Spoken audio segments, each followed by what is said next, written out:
Okay, in this video we're going to be discussing for loops. We'll walk through an example using a for loop where we're creating a new list from a previous list in Python. So in our example here, we're going to be examining this plus 100 list function. Here it is right here. It takes in an old list of an integer value list, and it's going to output a list of integers as well. And we're going to step by step of this function, line by line, and then we'll spend a majority of the video discussing the for loop. So first off, in line 3, we compute the length of the old list. And that's because when we get to the part of our for loop in this section here, we need to know how many times we're going to be looping. So how we do that is we calculate the length of the old list. So I'm just going to use this example here. Here's my old list, and I'm going to put in some numbers here. I'll put 10, 15, 7, 25, and 100. Just picked up some random integers and put them in there. So that's my old list. Remember, these are the index values up at the top here.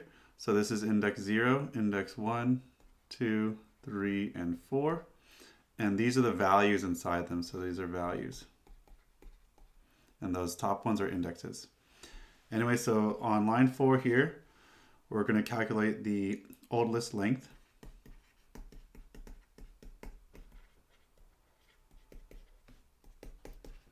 Equals the length of the old list.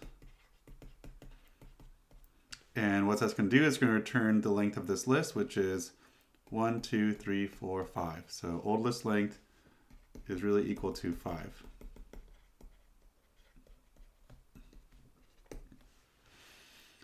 And then we're going to create a new list that is just an empty list, but of that same length. And that's where we're going to eventually store our new values inside of it.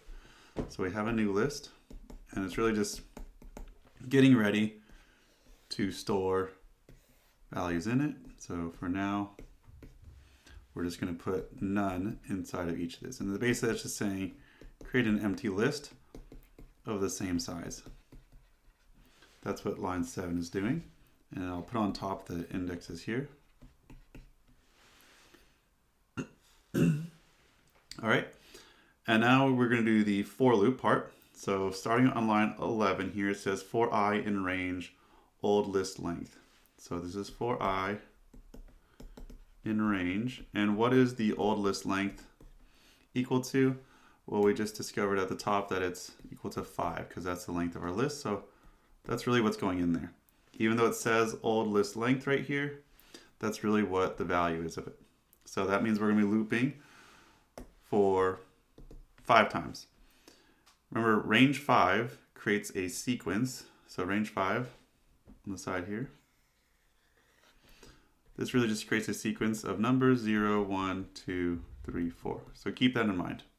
So it's basically saying for I in 0, 1, 2, 3, 4, we're going to be looping through. So what that means is we're going to say, okay, we're going to start a loop. And this is where this was called a flow diagram.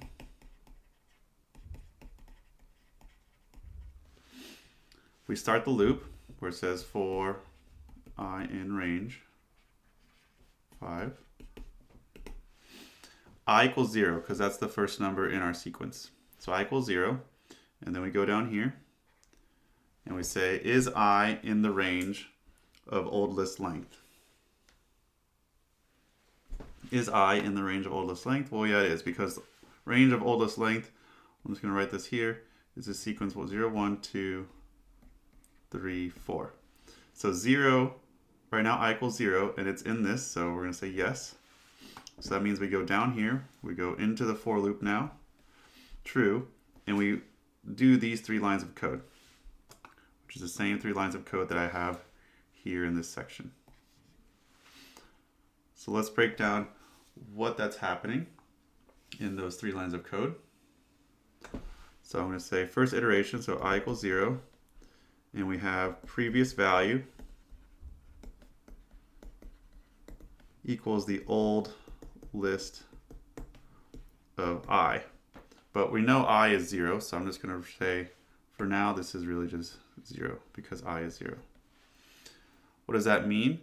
In our previous list, our old list, we have a value of 10 in this first slot. So that means right now that the previous value equals 10. And that erased it for some reason. All right, let's go to line 13 now, where it says new value is equal to previous value plus 100. So new value equals previous value plus 100. That means the new value equals 110 because I took the previous value and I added 100 to it. And so I get 110. And then it says in line 14 here, the new list at that index I is equal to the new value. The new value is 110, and so I'm going to store in, remember I is 0 right now, so I'm just going to call it 0. New list of 0 equals the new value of 110. So right now my new list, which is up here, we created it all blank to start with. At this point in time, I can say it's no longer none right here. Instead, it's 110, which is exactly what we wanted to happen. We wanted to take the old list and one by one go from whatever value was here, in this case it was 10, and make it 100 more, so it's 110. So that's the first pass of the for loop, or the first iteration when I equals 0. So let's go to our flow diagram now, and this is where the loop kicks in. Okay, so we did that, we did that, we did that, all for when I equals 0. So now we're going to go here and say we're next in the range. So remember the range was 0, 1, 2, 3, 4. We completed I equals 0, and now we go to the next one. So now we're on I equals 1. And now we loop back up to this conditional statement. It was checking, is I still in the range of old list length? And it is, because we have I is 1 now, so remember I equals 1. And so it is, and so now we're going to go back to here. And that's why it's called the for loop, because we're really looping through this section. Right, we check at the top if we're still in the loop. If we are, go into the loop block, do something. Then we're done with that loop block. We check, we go to the next number I, and we check if it's still in the range. And if it is, we loop and we loop and we loop. So let's go through what another iteration would look like, but now I equals 1.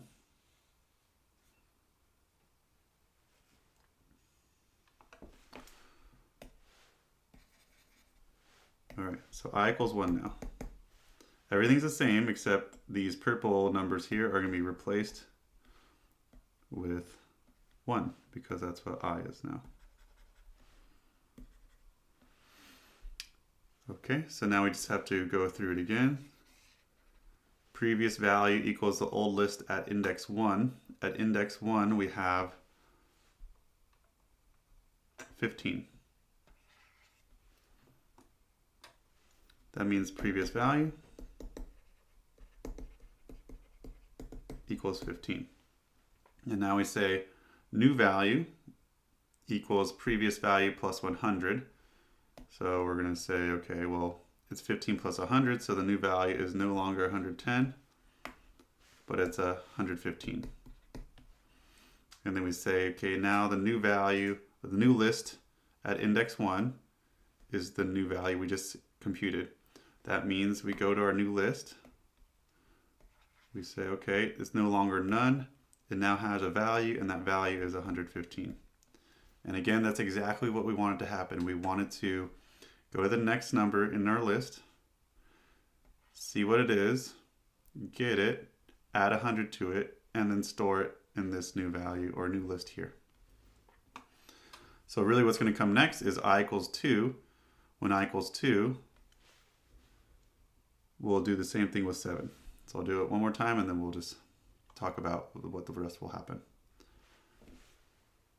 Okay, so let's go into our flow diagram again. We did this for I equals 1. Okay, we did our 3 steps. Now we go here, we go the next value in the list, or sorry, not in the list, but next value in that sequence, which is 2 now. So now I equals 2. And we'll go back up here and we'll check, is I still in that sequence? And it is. So we're going to go down to true now and do these 3 steps again, which is the loop block. Okay, so let's do it one more time.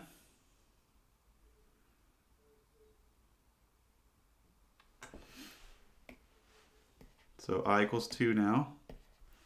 So instead of looking at the first index, those purple ones there, we're going to be looking at 2 and 2. So we look at the previous value equals old list of index 2. Old list index 2 is 7. So the previous value is equal to 7. New value equals previous value plus 100. So the new value is no longer whatever it was before plus 100, but now it's 7 plus 100, so 107. And then we say we got our new value, and we're going to store it in that second index of the new list. So that means we're going to go here now, and instead of being none, new list at index 2 is going to be 107. All right, I think you got the hang of it now. So we're going to increment I again, so I equals 3 in the next one. Then this would be 3, and this would be 3. And so the previous value would then be 25. The new value would be 125. And so then this would be 125 here. And then we increment I again. We keep looping. I equals 4.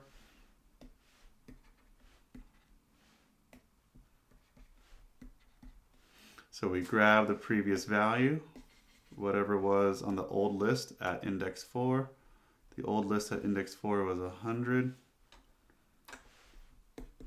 And then we're adding previous value to 100, so we'll get 200 now.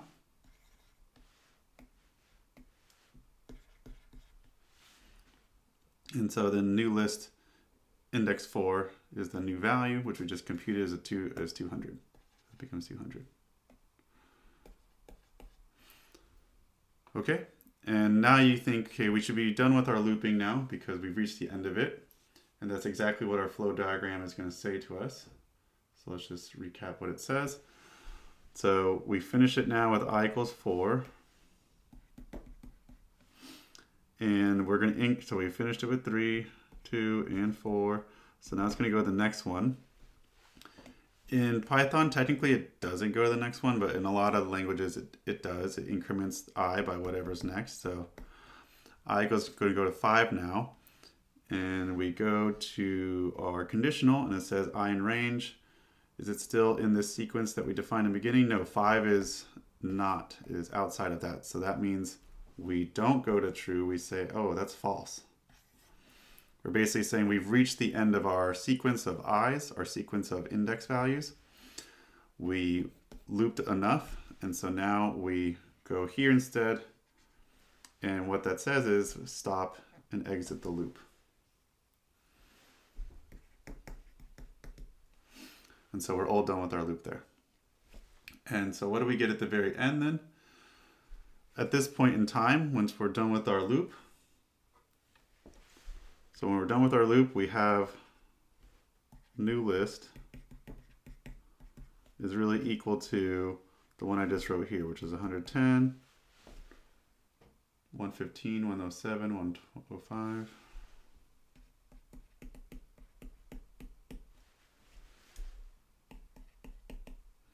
And 200.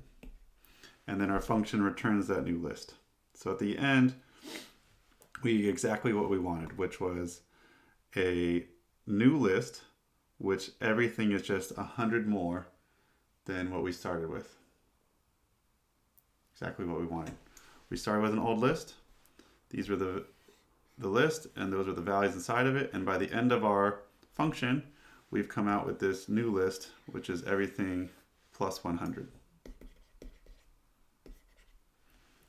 And that all comes from the for loop, where we're really just looping in this area here.